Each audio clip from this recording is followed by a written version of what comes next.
Welcome back into the Sports Zone. I'm super excited to be joined by Vince Leveille. You've probably seen him here on the Sports Zone if you tuned in weekly. Vince Leveille has done a great job with his Player of the Week, his Vertical Raise Player of the Week. What is it about high school football that kind of makes you so passionate? What is your background history with high school football in the area? I've coached football for 30 plus years at all levels, high school, college, and semi-pro, so I'm pretty familiar with the game, pretty familiar with the UP. And when I moved back to the UP about 8 years ago, coached a little bit and then retired.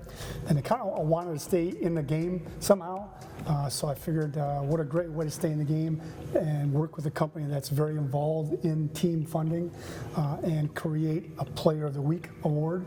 So we've traveled all throughout the UP, you know, from the tip of the southern UP to from Cedarville Detour to Calumet and then Keweenaw. So it's been a great fall. So you started doing this year. First time doing it. Just what's the reception been like from coaches? Was it like just from the get-go, were they trying to get their players in front of your eyes to just kind of get them recognized? Yeah. What's been the reception like from the coaches? I think the first week we were all kind of like, how's this going to go? So the first week we presented, I can't remember who won it now. I think it was Ford Richardson. Yeah, Ford and Marquette. Okay, yep. So I think word got out really fast, and obviously you guys really helped that. And once the word got out and coaches saw, what a cool thing this is, after that it was, I was bombarded with emails and messages, and it was very well received. So Vince, obviously we mentioned you represent Vertical Raise. We see the logo there on your shirt. Can you kind of give us a little insight on what Vertical Raise is all about and kind of how it works? Because you mentioned you do raise a lot of money for these local sports teams, and I think it's really something that's really neat that you guys do to help support these programs. Yeah, I just kind of picked it up basically as a retirement gig, sort of a side hobby, and it's really grown to something much bigger. I just got elected the UP Fundraiser of the Year, whatever that is. Awesome. We're well over $500,000 raised just in the UP. The benefit of our system is we don't try to sell anything that people really don't want to buy anyway. You can only sell so many pasties or wash so many cars in the UP. So we utilize our system where it's just a donation-based platform. So we're kind of like the GoFundMe of team sports. So our target audience goes from that small community to North America. So, aunts, uncles, alumni, we approach all those. And we're not really trying to sell anything that people don't really want to buy. People have no problem donating if they know it's a good cause and they know it's not a scam. And obviously these teams and clubs are great causes. I worked with all high schools. I do a lot with Northern Michigan University clubs. So we do bands, we do robotics, any group that needs to raise funds. This is about as simple as a system as you can get. My last few years coaching, I did this system, and that's why I work for the company now, because this is like the slickest thing ever. As a coach, the worst thing that we do as a coach is fundraising. It's the least fun part about coaching. So I kind of just basically take that off the coach's hands and do that for them. You talked about starting with Vertical Raise. When did this idea kind of come about for you to want to do something like this, like featuring a player every week?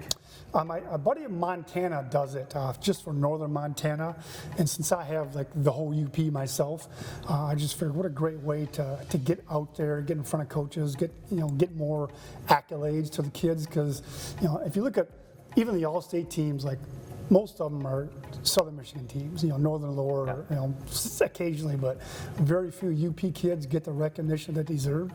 We have a lot of great football players up here, so I figured let's just create our own award.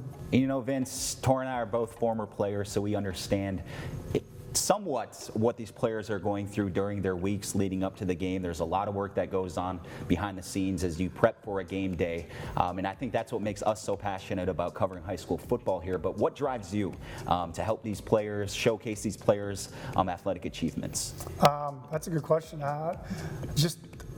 I call it the pregame flutters. When you're playing, you have that, that pregame 2 hours before the game. You feel that in your stomach. As a coach, you basically feel the same thing. That's why a lot of us coaches still coach.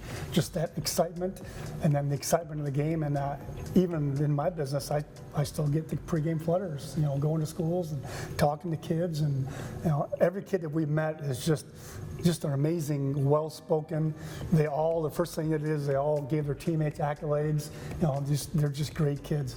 Have you gotten to see any of the teams that are left in the playoffs? Like anything you would want to comment about how their seasons have been going or anything like that? Yeah, I think most of the games are rematch games. 3 out of the 4 are rematch games. We talk about Menominee, North Muskegon, and Iron Mountain plays, God, I remember.